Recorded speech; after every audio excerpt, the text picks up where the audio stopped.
Good morning students, my name is Shubham Yadav और आप सभी का मेरे यूट्यूब चैनल शुभम एकेडमी पर स्वागत है। Welcome to my YouTube channel. बेटा, हम जैसे कि हिंदी मीडियम की वीडियो सीरीज़ ला रहे हैं, इंग्लिश मीडियम की भी वीडियो सीरीज़ ला रहे हैं।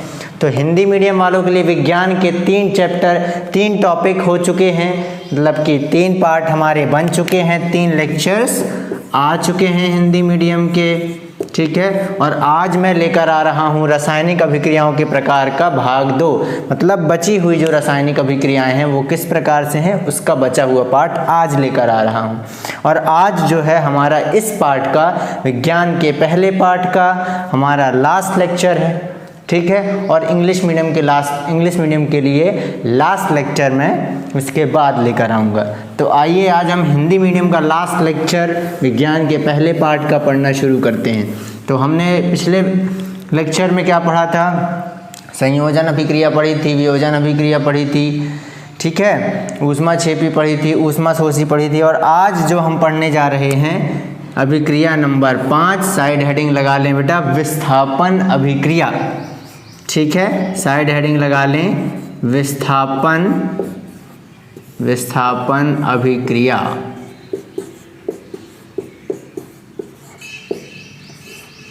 विस्थापन अभिक्रिया, जैसे कि हम जानते हैं विस्थापन मतलब क्या होता है? हटा देना, डिस्प्लेस कर देना, हटा देना। क्या होता है? हटा देना, भगो यहाँ से। विस्थापन मतलब एक और उदाहरण देके बताता हूँ मैं, कि जैसे कोई क्लास में, हमारी क्लास में फर्स्ट रैंक आ रहा था, ठीक है, तो उसको हटा के हमने अपनी जगह बना ली वहाँ पर। मतलब हम सेकंड आ रहे थे तो हम क्या आ गए? फर्स्ट आ गए, और वो सेकंड आ गया, मतलब उसको हटा करके हमने क्या कर दिया? अपनी जगह बना ली, मतलब विस्थापित कर दिया उसको, हमने उसको हटा दिया, ठीक है। तो इसी प्रकार से ये अभिक्रिया है। तो सबसे पहले मैं उदाहरण दे दूं और इसके बाद परिभाषा लिखवाऊं तो ज़्यादा समझ में आएगा। जैसे उदाहरण दूं, Fe प्लस CuSO4।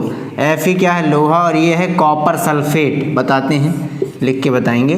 तो क्या हो जाएगा? उस तरफ जाके ये FeSO4 बना देगा और Cu को अलग कर देगा। मतलब कि देखो क्या है, ये कॉपर सल्फेट था, ठीक है, फर्स्ट रैंक था ये, है ना, और ये सेकंड रैंक थे। तो इन्होंने क्या किया? उत्पाद में जाकर के भाई साहब फर्स्ट रैंक ये आ गए, सल्फेट के साथ ये जुड़ गए लोहा, और कॉपर को सेकंड रैंक दे दिया, कॉपर को दूसरा स्थान दे दिया, मतलब अपनी जगह बना ली, इनको हटा के अपनी जगह बना ली, मतलब विस्थापित कर दिया। समझ में आया सभी को? इसकी परिभाषा लिख लो, फिर बहुत अच्छे से समझ में आएगा, ठीक है। लिखो, जब कोई तत्व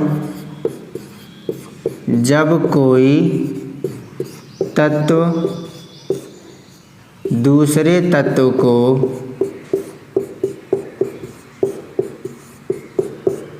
उसके यौगिक से, है ना, यौगिक था ना फेरस कॉपर सल्फेट, उसके यौगिक से विस्थापित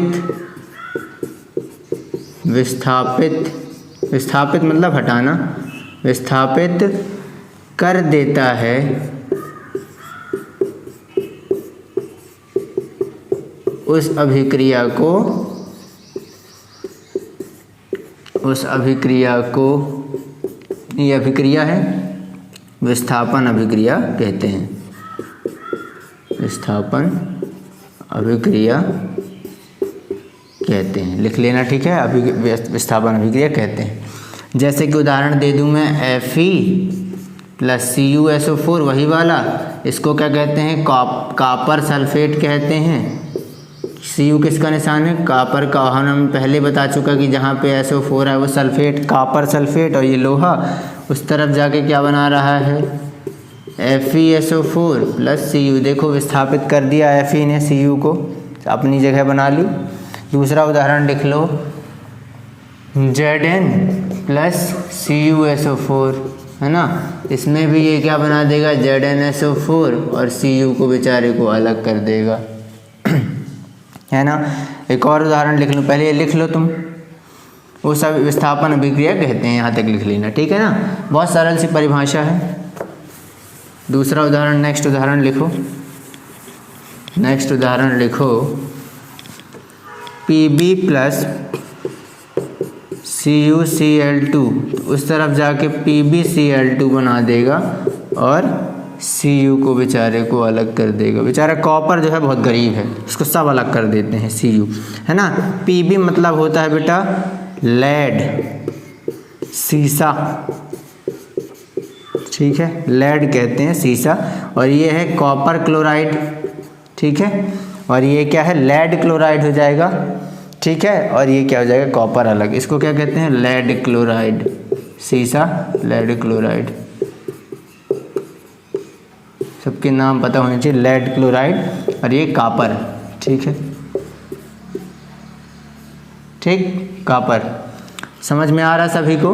देखो क्या था यहाँ पर, क्या हमने परिभाषा लिखी, एक तत्व जब दूसरे तत्व को उसके यौगिक से, ये यौगिक है CuCl2 क्या है कॉपर का यौगिक है, ठीक है, तो उसके यौगिक से हटाकर या विस्थापित कर कर अपनी जगह बना लेता है, उस अभिक्रिया को विस्थापन अभिक्रिया कहते हैं।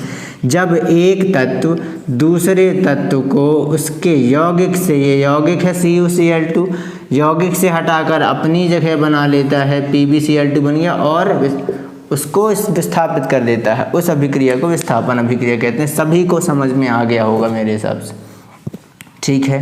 नेक्स्ट अभिक्रिया है बेटा द्विविस्थापन अभिक्रिया। कौन सी? द्विविस्थापन अभिक्रिया।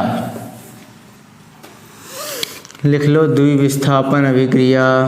इसमें 2 बार विस्थापन होगा, हाँ 2 बार विस्थापन होगा।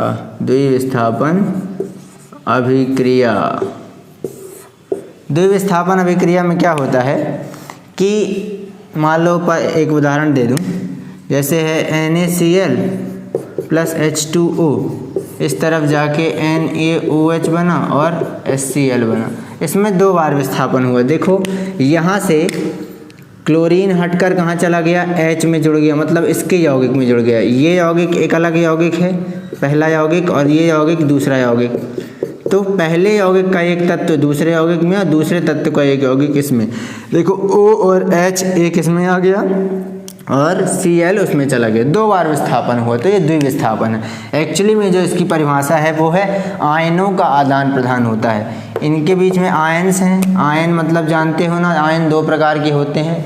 जब कोई इलेक्ट्रॉन लेता या देता है तो क्या बन जाता है, आयन बन जाता है। जब इलेक्ट्रॉन देता है तो धनायन बन जाता है, जब इलेक्ट्रॉन लेता है तो ऋणायन बन जाता है। तो इनमें आयनों का आदान प्रदान होता है। देखो कैसे होता होगा, सपोज ये Na है तो Na क्या है, प्लस है, एक्चुअली में Cl माइनस है, तब मिलके क्या बना है ये NaCl, ठीक है। इस तरफ क्या है H प्लस है और OH माइनस है, इन ये दोनों जुड़ के क्या बने हैं H2O बने हैं। तो क्या होगा H इस तरफ आ जाएगा, H प्लस ऋण आ जाएगा और ये इससे जुड़ जाएगा। समझ में आ रहा सभी को, HCl बन जाएगा, ये H प्लस और Cl माइनस, तो क्या बन जाएगा HCl। आयनों का आदान प्रदान हुआ और इसका एक OH माइनस Na से आके बन जाएगा, तो क्या बन जाएगा NaOH। समझ में आ रहा सभी को, आयनों का आदान प्रदान होगा। इसमें क्या होगा वास्तविकता में, इसमें आयनों का आदान प्रदान होगा और ये कह सकते हैं 2 बार विस्थापन हो रहा है। उसमें क्या था, हम एक तत्व दूसरे तत्व को उसके यौगिक से हटाता था, इसमें क्या है कि परस्पर आपस में हटा रहे एक दूसरे को। इसकी परिभाषा लिख लो,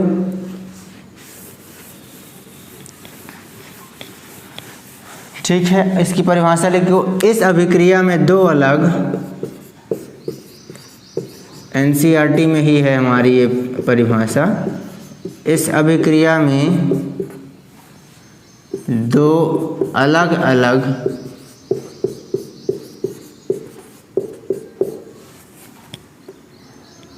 परमाणु,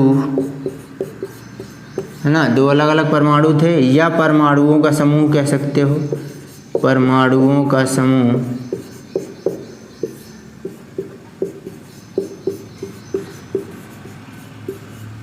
परमाणुओं का समूह आयन कह सकते हैं। आयन भी बोला था ना, आयन का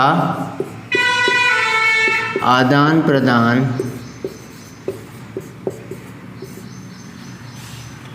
होता है,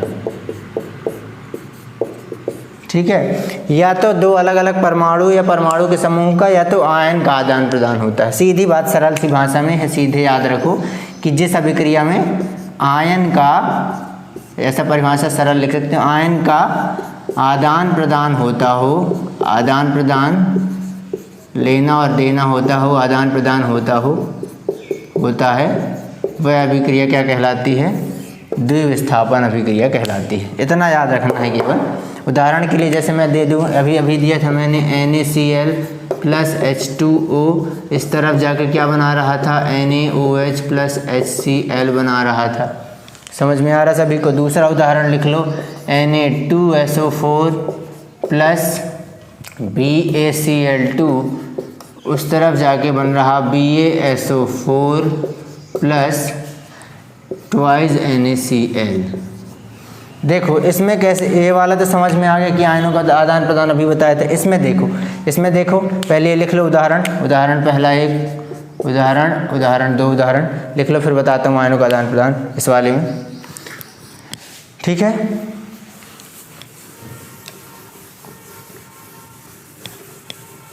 आयनों का आदान प्रदान दूसरे उदाहरण में कैसे हुआ बेटा? देखो क्या लिखा है, Na2SO4, देखो सोडियम एक है, ये सोडियम प्लस हो गया, और सल्फेट 2 माइनस होता है। ठीक है ना? तो उसका ये जो सूत्र बना होगा, तो क्या पढ़ा था हमने? ज़िगज़ैग मेथड, जो इसके SO4 का जो वो रहता है, वैलेंसी जो संयोजकता रहती है वो इधर आ जाती है, और Na की संयोजकता कहाँ चली जाती है? इधर। तो सूत्र क्या बन जाएगा? Na2SO4, ऐसा कुछ बना है। तो आयन में जब तोड़ेंगे तो इस प्रकार से है, और BaCl2 था, तो Ba का 2 प्लस होता है और Cl का क्या एक माइनस होता है, तो यहाँ भी ऐसा बनेगा। तो सूत्र कैसा बन जाएगा? BaCl2 बना था। तो इनमें आयनों का आदान प्रदान हुआ, तो क्या बना दिया? एक जिसमें एक संयोजकता वाले एक संयोजक हो गए, एक जिसमें एक संयोजकता थी, एक प्लस था एक ऋण था, एक धन था एक ऋण था, तो उन्होंने मिलकर अपना संयोजन कर लिया, संतृप्त हो गए, और दो वाले अपना अलग जुड़ गए। उसने 2 इलेक्ट्रॉन लिए हैं, इसने 2 इलेक्ट्रॉन दिए हैं, तो क्या बन गया? BaSO4 बन गया। देखो यहाँ पे 2 है तो दोनों अलग हो गए, कैंसिल हो गए। जैसे यहाँ पे 1 था तो अलग हो गए, तो BaSO4 बना दिया, NaCl बना दिया। कुछ इस प्रकार से हुआ होगा। समझ में आ रहा सभी को? सूत्र इस प्रकार से बना है, आयन इस प्रकार से मौजूद हैं, तो इनके बीच में आयनों का आदान प्रदान होता है। सूत्र आप लोग याद करके रखें।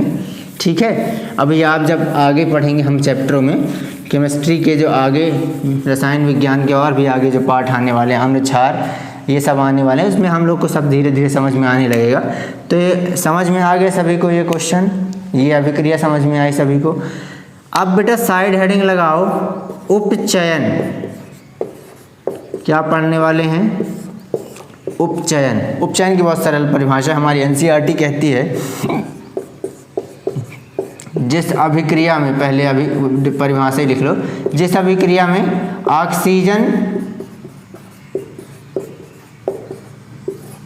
ऑक्सीजन का या ऑक्सीजन जुड़ती हो, जिस अभिक्रिया में ऑक्सीजन, अरे यार 2 बार ऑक्सीजन, सॉरी, जिस अभिक्रिया में ऑक्सीजन की वृद्धि हो, ऐसा कर सकते हैं, हिंदी थोड़ी सा अच्छी लिखें ना, ऑक्सीजन की वृद्धि हो, उसको क्या कहते हैं? उपचयन कहते हैं। ऑक्सीजन जुड़ रहा हो, वृद्धि हो रही हो, जैसे मैं बात करूं H2 + O2, इस तरफ जाके H2O बनाया, देखो ऑक्सीजन जुड़ रहा है, वृद्धि हो रही, सीधी बात है, ऑक्सीजन का जुड़ना याद रखो, सीधी बात। ऑक्सीजन का जुड़ना क्या कहलाता है? उपचयन कहलाता है। समझ में आया सभी को? ऑक्सीजन यदि किसी अभिक्रिया में जुड़ रही है, H2O बना दी, जुड़ गई, तो क्या हो रहा है भाई साहब? उपचयन हो रहा है। दूसरा उदाहरण लिख लो, बहुत सरल सा है ये, C + O2, ऑक्सीजन जुड़ रही, CO2 बना दे रही। दूसरा उदाहरण। तीसरा उदाहरण क्या हो जाएगा? S + O2, हम ये सब उदाहरण पहले, SO2 बन रहा, सब में ऑक्सीजन जुड़ रही है, ठीक है ना, वो कहलाएगा उपचयन। बहुत सरल सी परिभाषा, जिस अभिक्रिया में ऑक्सीजन की वृद्धि हो रही हो वो अभिक्रिया उपचयन कहलाता है। समझ में आ रहा सभी को? उदाहरण लिख लो, बहुत सरल से हैं, समझ में आ रहा सभी को?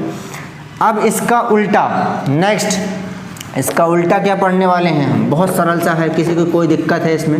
कोई दिक्कत हो तो मुझे कमेंट करके आप ज़रूर बताया करें कि सर हमको ये समझ में नहीं आया, तो हम अगले लेक्चर में वो लेक्चर अगले लेक्चर में वो चीज़ें ज़रूर क्लियर करेंगे। जिसको समझ में नहीं आ रहा हो, जिस अभिक्रिया में ऑक्सीजन की वृद्धि हो रही है, ऑक्सीजन की वृद्धि मतलब ऑक्सीजन जुड़ रहा है, देखो H2O2 H2O बना दिया, CO2 CO2 बना दिया, H+O2 SO2 बना दिया, ऑक्सीजन जुड़ रहा है, वृद्धि हो रही है, तो क्या हो जाएगा, उपचयन हो जाएगा।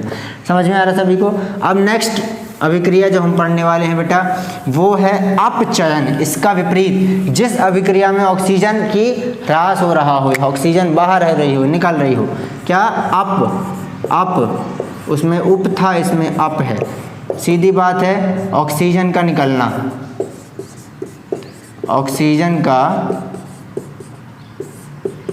निकलना।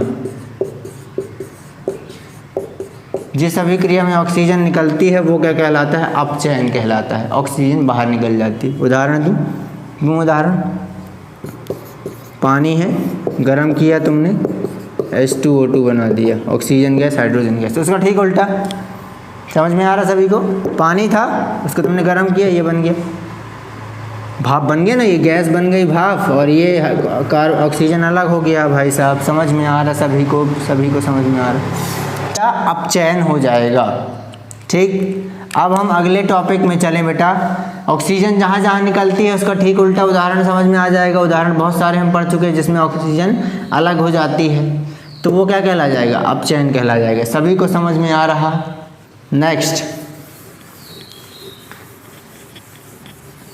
नेक्स्ट जो हम पढ़ने वाले हैं वो पढ़ने वाले हैं संक्षारण। क्या पढ़ने वाले हैं, संक्षारण। संक्षारण वो क्या प्रक्रिया है जिसमें धातु का क्षरण होता है। क्षरण मतलब क्षति होती है, धातु की क्षति होती है, क्षति मतलब खराब होना, है ना, क्षति होती है, धातु की क्षति होती है, उसे क्या कहते हैं, संक्षारण कहते हैं। अब किस प्रकार से क्षति हो रही होगी, देखो उसकी परिभाषा लिख लो पहले। जब कोई धातु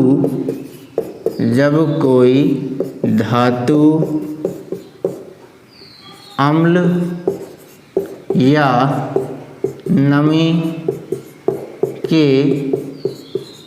संपर्क में, मेरी स्पेलिंग गलत हो सकती है, उस पर ध्यान ना दें, संपर्क में आती हैं तो उनका क्षरण होने लगता है, क्षरण होने लगता है। इस प्रक्रिया को संक्षारण कहते हैं।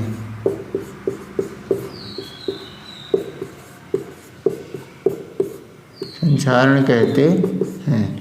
सभी को समझ में आ रहा। जब कोई धातु अम्ल या नमी के संपर्क में आती है तो उनका क्षरण होने लगता है। जैसे मैं उदाहरण, लोहे में जंग लगती है ना, पानी के संपर्क में आता है लोहा, जंग लगती है और क्षति होने लगती, फटने लगता है, लोहा का कम होने लगता है, धीरे धीरे उसका द्रव्यमान धीरे धीरे कम होने लगता है। और जैसे चांदी ले लूँ, चांदी में परत चढ़ जाती है नमी के संपर्क में आए तो, है ना। कॉपर आदि आ जाए तो हरी हरी परत चढ़ जाती। घरों में यदि कॉपर की तार हो, उसमें देखना पानी डालोगे, नमी डालोगे तो कुछ दिन बाद उसका कलर हरा होने लगता है, उसका रंग जो है हरा होने लगता है, वो उसका धीरे धीरे क्षरण करने लगता है, क्षति करने लगता है। यही प्रक्रिया कहलाती है संक्षारण। इससे बचने के लिए हम क्या करते हैं बेटा, पेंट कर देते हैं लोहे में, है ना, पेंट कर देते हैं। और कई धातुओं में, जैसे कॉपर की धातुओं में परत चढ़ा देते हैं प्लास्टिक की। वो प्लास्टिक की परत क्यों चढ़ाने के लिए, वो इसीलिए चढ़ाई जाती है जिससे कि उसका क्षरण ना हो। समझ में आ रहा सभी को, ठीक है ना। और अंतिम टॉपिक इस पाठ का वो है विकृत गंधिता। विकृत गंधिता क्या कहलाती है बेटा, तेल या वसा युक्त जो खाने होते हैं, जैसे हमारे घर में कभी शादी बारात होती हो तो ज़्यादा तेल वाला खाना बनता है और एक दिन तक रखा रह जाए तो उससे महक आने लगती है ना। हमारे घर में भी यदि ग्रेवी वाली सब्जी बनती है, यदि वो एक दिन रखी रहे, फ्रिज में ना रखें, बाहर रखी रहे तो क्या हो जाएगा, उससे स्मेल आने लगेगी, बदबू आने लगेगी, गंध आने लगेगी, वही विकृत गंधिता है। ठीक है, होता क्या होगा, विकृत गंधिता में हवा के संपर्क में जब तेल या वसायुक्त खाना या पदार्थ आता है तो उसका क्या हो जाता है, हवा में क्या होती है ऑक्सीजन, और उसका क्या हो जाता है, उपचयन हो जाता है। ठीक है, तो इसकी परिभाषा लिख लो। जब कभी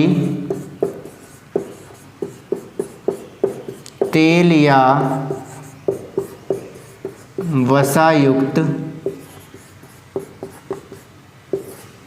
भोजन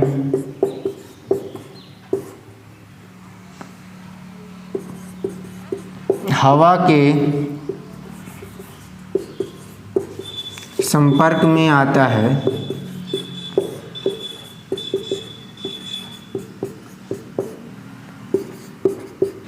और काफ़ी दिनों तक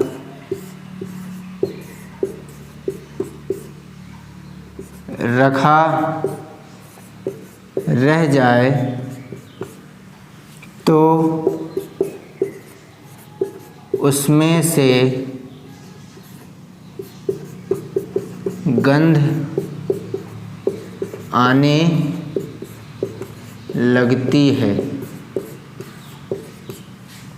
इसे विकृत गंधिता कहते हैं। ठीक है ना।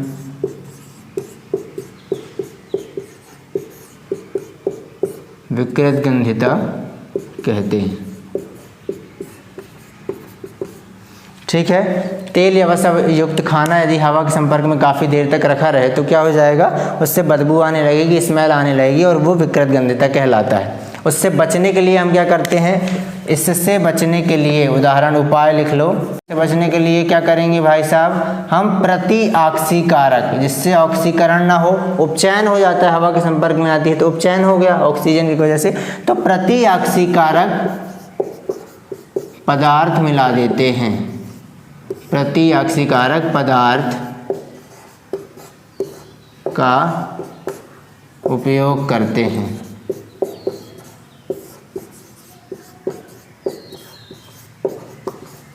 प्रति ऑक्सीकारक पदार्थ मतलब जिससे उपचयन ना हो। ठीक है ना, उपचयन नहीं होगा तो खाने से बदबू या गंध नहीं आएगी, जिसकी वजह से विकृत गंधिता नहीं होगा। सबको समझ में आ गया।